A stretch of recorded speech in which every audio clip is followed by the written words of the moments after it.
And here's the two charcoal containers. Not much to them, a little air get in there to them, and so you can use some indirect heating, which is pretty cool. And inside the ash collector are the, looks like some of the pieces that go to the wheels, the handles. So now we'll pull out the bottom piece, which has a little heft to it. Now here is your warming grate. And you can see inside the box how they put the legs, they wrap it around the sides of the box. And then you have your remaining grates sitting in the very bottom. And here are the wheels, and apparently those were the hubcaps that was inside the ash collector.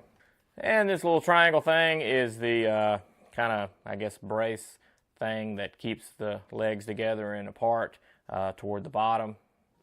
And here are the cooking grates for the Master Touch. They're a little bit thicker in diameter than some of the competition. That's another reason why I went with them, because they'll last like forever. And another thing with the Master Touch, this centerpiece comes out if you want to, or you can leave it in here in these grooves and it locks itself in there pretty good. So don't worry with that being a pain in the butt. I think it'll stay in there pretty well. But these centerpieces will come out and it'll allow you to put in different cooking surfaces. And another really cool thing on the Master Touch is these corners will lift up, and just like those little charcoal containers go in the bottom underneath this, these are the same exact size as the tops of the containers. So if you need to add more charcoal, you just lift this up on the ends instead of taking off the whole thing with your meat and all that other stuff on it, especially if you want to smoke something. And here is the grate that goes down in the very bottom, right up above where the ash would fall through at. And this little guy here is actually the lid holder. And then here's your three legs. This is like some of the thinnest stuff I've ever seen in my life. Very lightweight, almost feel like plastic. So just know that this is probably the cheapest thing that's even on your grill are the legs themselves. So be mindful of that. All right, so assembly of the Weber Master Touch is complete. Basically the flimsiest thing on this unit as a whole is the legs themselves. They're pretty thin, so it kind of makes this top just a hair bit wobbly. And also the nuts that you have to attach are for this lid holder, and there's the actual tool that's in this handle that has this heat shield on it. There's actually a little tool in there that will work on those nuts as well. So I found that out after the fact, after I already gotten the tool out, because you put this on like last. So make sure to look in here, get the little tool out, and that'll also tighten up everything else as well. The only tool you'll need is a Phillips head, and that's for this handle right here because they meet together, and that screw, there's a screw in here that binds these two handles around this kind of piece here. So why would you want to buy the Master Touch over the other kettle brands?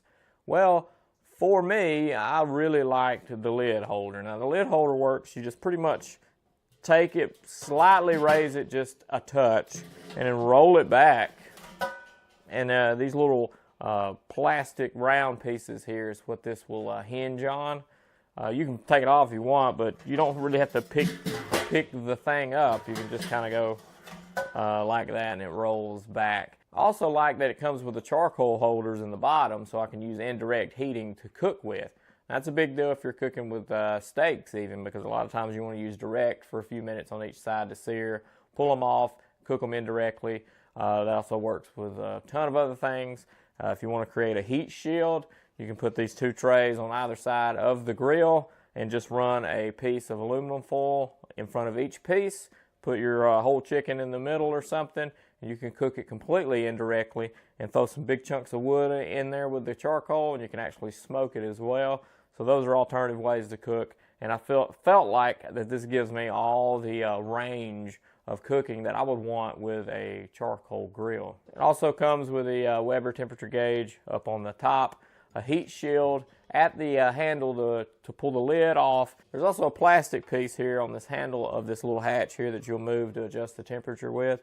That's different than the lesser models. The wheels themselves are a little bit better made than the other models, and it also has an ash bin in the bottom with a cool little lever that you can move from side to side that will allow the ash to fall down in this container, which comes off super easy, and you can just dump it out, so it makes for an easy cleanup as well. And plus you do get this warming grate up top, and the fact that these raise up on the side so you can add charcoal in. All this stuff you can buy separate to add to your existing kettle if you want, but if you're going to get one for the first time, why not get it all already on it? Oh, and another thing to note that's different is the handle has 2 hooks here, so you can hang some of your cooking utensils off of it and stuff like that. Mark your little ash collector down there for your vent. Make sure that it's halfway marked and then fully marked open. Good. I was really impressed with the overall cooking ability of this grill. The chicken tasted fantastic. It's probably some of the best chicken I've ever cooked before. It was extremely juicy, 30-35 minutes or so, and then boom. So 5 out of 5 for this Weber grill. I thought it was fantastic, and I think it's worth the money. I have no complaints whatsoever.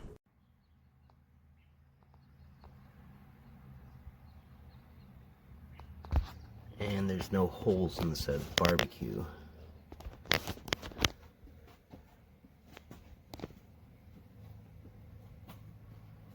So where does it go? And then you figure out that's what it's for.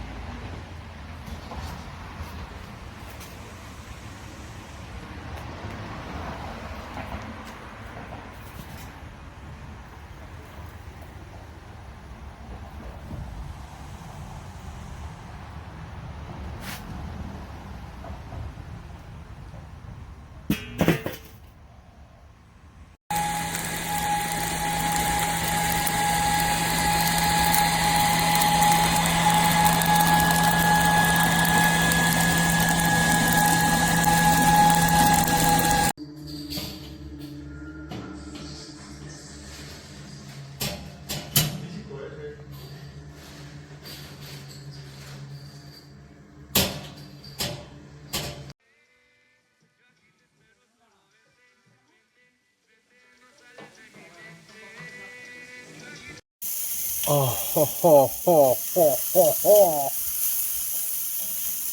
Let's get it.